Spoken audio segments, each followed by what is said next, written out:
We are going to start off with Dr. DeCaro, and his challenge and question goes to Dr. Ali. We start your question now. Jesse? Shabir, by what means do you use to measure the truth of your absolute worldviews over those of Christians, Hindus, Sikhs, Jews, atheists, etc.? If your account of reality is closer to the truth than either Dr. Costa's or mine and everyone else in the world who are not Muslim, where is your reality measuring stick which would convince all of us here tonight that what you are saying is absolutely true?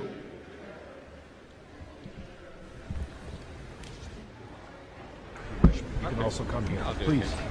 Yeah. Thank you for that question, Dr. DeCarlo. I wouldn't answer from the point of view of absolute truth, but I would answer from the point of view of my own relative experience.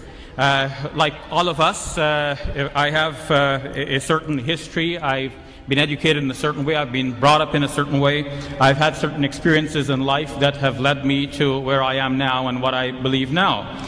But having said that, it seems to me from my brief survey of the world's religions that if there is a religion to pick, then to me the religion is Islam. Going outside of the religious sphere and to think about atheism and other non-beliefs that are out there, or non-theistic beliefs that are out there, again I believe that Islam makes sense. Some of the problems Dr. DeCarlo mentioned here today with regards to belief in God, knowledge of God and His omnipotence, His benevolence and so on, I do not see these to be problems in the Islamic conception of faith in God. The Quran in Islam I believe to be one of the most motivating factors for me. When I study the Quran, I become entirely impressed that this is a revelation from the Almighty God.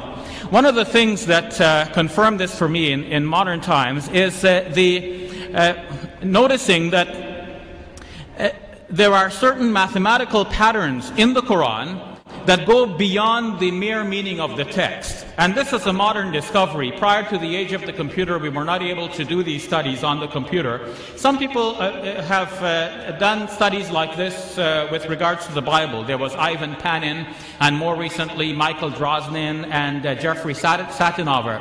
But all of these studies have been discarded and discounted by those who have reviewed them independently. In the case of the Quran, on the other hand, there are many numerical correspondences between things, between numbers of verses, between numbers of chapters, numbers of words, numbers of letters.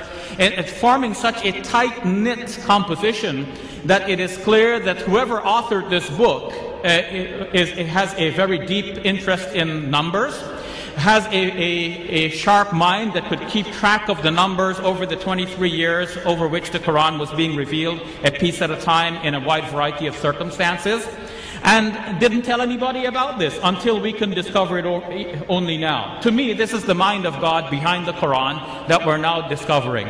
For example, one of these aspects is the number of times words occur in the Quran that are meaningful in terms of the numbers and in terms of each other. For example, tonight our debate is about Jesus. The Quran says that Jesus is like Adam, and the Quran means but they're both created by God. But there is another way in which Jesus is like Adam in the Quran. Each name, Jesus and Adam, occurs in the Quran 25 times. And if only once do they occur in the same verse, and another time in the same chapter. To think of the other 23 occurrences scattered in a variety of chapters in the Quran. Some chapters mention Adam but do not mention Jesus. Some mention Jesus but not Adam. And to keep count of the Prophet now reciting a piece at a time over 23 years in a variety of circumstances, how does he remember how many times he said Adam and how many times he said Jesus? More than this.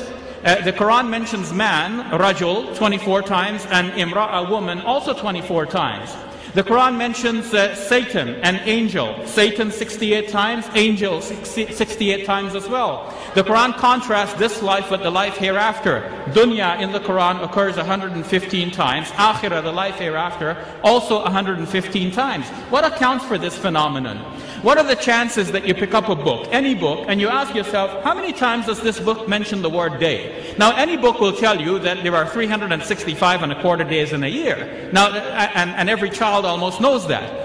But what are the chances that the book mentions the word day exactly 365 times? The chance is very remote. The Quran does precisely that. If one were to count the word yawm in Arabic without any suffixes in the Quran, it occurs exactly 365 times.